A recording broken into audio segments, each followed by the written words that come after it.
We're using your wedding venue for your sister's baby shower. Same date. Same time. Her baby is more important. My mother said it like she was announcing the weather. Calm, factual, unquestionable. For a second, the world didn't move. The florist's sample roses lay crushed in my lap, their stems bleeding onto my dress. Across the table, my sister smiled into her phone, already texting invitations, her nails clicking like countdown ticks. No one looked at me. Not my father, not the coordinator, not even the waiter refilling glasses I hadn't touched. The air smelled like vanilla candles and betrayal. $7,600. 12 months of planning. One date I'd guarded like a heartbeat. I felt it then, not anger. Not tears. Something quieter. Colder. Okay, I said. They relaxed. They thought that word meant surrender. It didn't. It meant I had just decided who would actually be celebrating that day. I've always been the easy daughter, the one who didn't argue when plans changed, who shared toys, clothes, birthdays, attention. My sister, Lila, was the bright event in every room. I was the lighting crew making sure she looked good. When we were kids, she blew out my candles by accident 3 years in a row. My parents laughed like it was a cute tradition. I learned early that protests only made me look dramatic, so I perfected stillness instead. By 27, I'd built a life out of quiet competence. I managed a boutique event venue downtown, memorized contracts, soothed impossible clients, fixed disasters before anyone noticed they'd existed. I knew how celebrations worked behind the curtains, how fragile they were, how easily joy could be rearranged with one signature or one call. That knowledge made me useful, which in my family meant invisible. When I got engaged, they praised the ring more than the relationship. When I booked the venue, my venue, they called it convenient, not meaningful. They never asked why I chose that place, why that date mattered, why I'd paid every deposit myself. They assumed I'd step aside. They assumed right, in a way. I always step aside. Just never without choosing where everyone else lands when I move. The first shift happened the next morning, quiet as a chair leg scraping tile. At breakfast, my mother slid her phone across the table. Your sister's theme is soft gold, she said, as if we were discussing curtains. The screen showed my venue's ballroom, my ballroom, already circled with digital notes. Gift table here. Dessert arch here. My name wasn't mentioned once. I watched her fingertip trace the layout I'd spent months designing for vows. Lila didn't look up from her latte. You're good with details, she added lightly. You can help coordinate. Not would you. Not thank you. Later that afternoon, my father called to clarify logistics. His voice had that careful politeness people use with customer service agents. Since it's the same date, it just makes sense to combine resources, he said. A pause. You understand. At dinner, my aunt tilted her head sympathetically. Weddings can happen any time, she murmured, patting my wrist. Babies can't. Each comment was gentle. Reasonable. Almost kind. That was the artistry of it. No one raised their voice. No one insulted me directly. They simply spoke as if the decision had already been made, like I was a chair being moved to the corner, useful if needed, invisible if not. And every time I nodded. I let them mistake silence for permission. The turning point didn't arrive with shouting or slammed doors. It came 3 nights later, folded inside an email subject line. Final layout approved, baby shower. I opened it while sitting on my kitchen floor, still in work clothes, takeout growing cold beside me. Attached was the finalized floor plan from the venue, the same template I used for clients. Only this time, my name appeared in the footer under former event manager. Someone had updated my title. Past tense. Quietly. Officially. I stared at the date stamped in bold. My wedding date.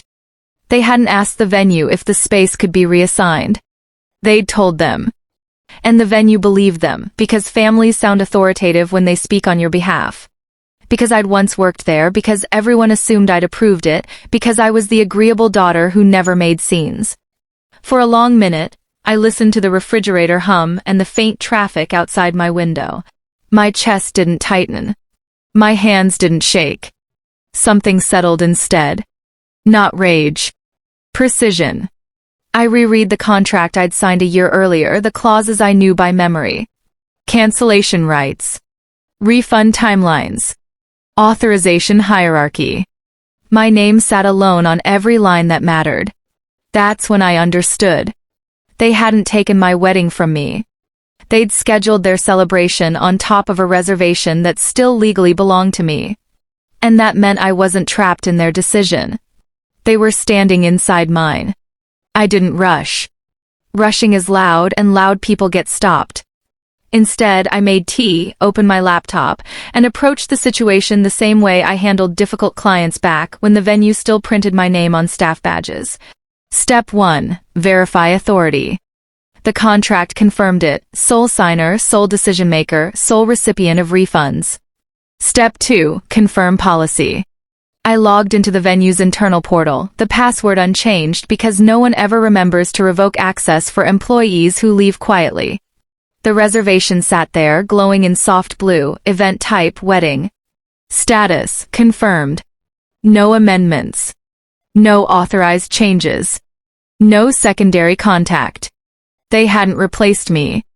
They'd ignored procedure. Step 3 was timing. Not immediately. Not emotionally. Strategically. I checked the vendor load-in schedule, the catering confirmation, the rental delivery slots. 50 guests meant deposits had already been paid to florists, bakers, chair suppliers. Cancel too early and they'd recover. Cancel too late and the system would lock. There's a narrow window in event logistics where plans look permanent but are still reversible with one administrative action. I set an alarm for that window. When it rang 2 days later, I dialed the venue's front office like any ordinary client, voice calm, posture straight, contract open in front of me. "Hi," I said pleasantly. "I need to cancel my event and process the refund." The morning of the event arrived dressed like a promise. Clear sky, soft sun, the kind of light photographers pray for. I parked across the street from the venue and watched through the windshield, coffee warming my hands, as the first rental van pulled up. White chairs. Gold sashes. Balloon boxes labeled "Oh Baby." Right on schedule. At 9:02 a.m., a staff member stepped outside holding a clipboard, scanning the driveway with a small, puzzled frown. At 9:04, another joined her, checking a tablet, thumb swiping faster each time. I knew that motion. I'd trained it into them. It meant the reservation wasn't where it should be. At 9:07, my mother's car turned the corner, confidence gleaming in the chrome. Lila followed, glowing in cream lace, one hand resting theatrically on her stomach. Guests spilled out behind them in soft pastels and expectation. The clipboard girl approached, polite smile fixed in place. I couldn't hear her words through the glass, but I read the shift instantly, the practiced hospitality posture melting into professional apology. My mother's expression tightened. My sister blinked, confused, then laughed as if it were a joke. The tablet was turned toward them. I saw the exact second they read it. Reservation status: canceled. Refund issued. No scene. No shouting. Just silence spreading outward, slow and heavy, like ink in water. I took a sip of coffee while 50 guests realized they were standing in front of a celebration that no longer existed. No one screamed. That would have been easier to dismiss. Instead, confusion rippled through the crowd in soft waves. Guests checked invitations, compared screenshots, murmured polite questions that had no polite answers. The caterer stepped aside to make a call. The balloon vendor quietly began reloading boxes into his van, the latex colors deflating in the sun like embarrassed thoughts. My aunt pressed her lips together, calculating whose fault this must be.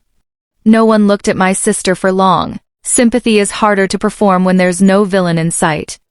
My mother kept smoothing her blouse over and over, as if wrinkles were the emergency she could fix.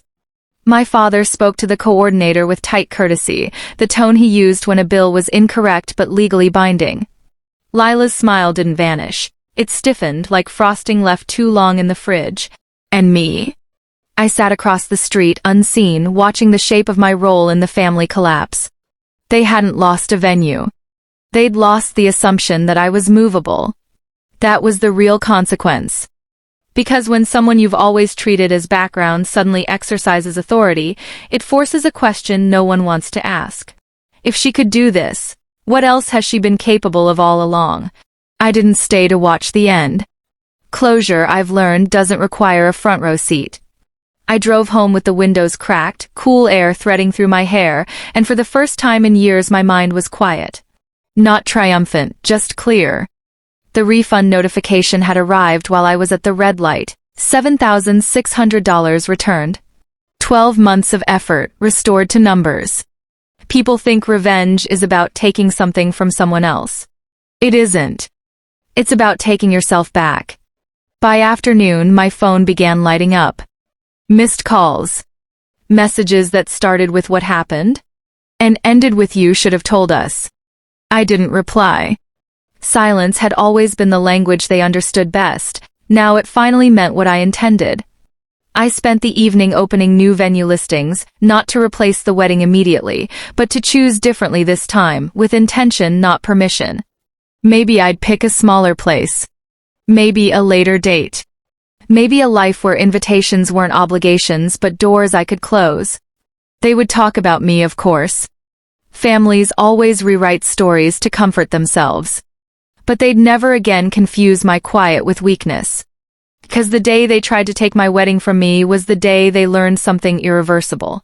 I was never the background. I was the contract.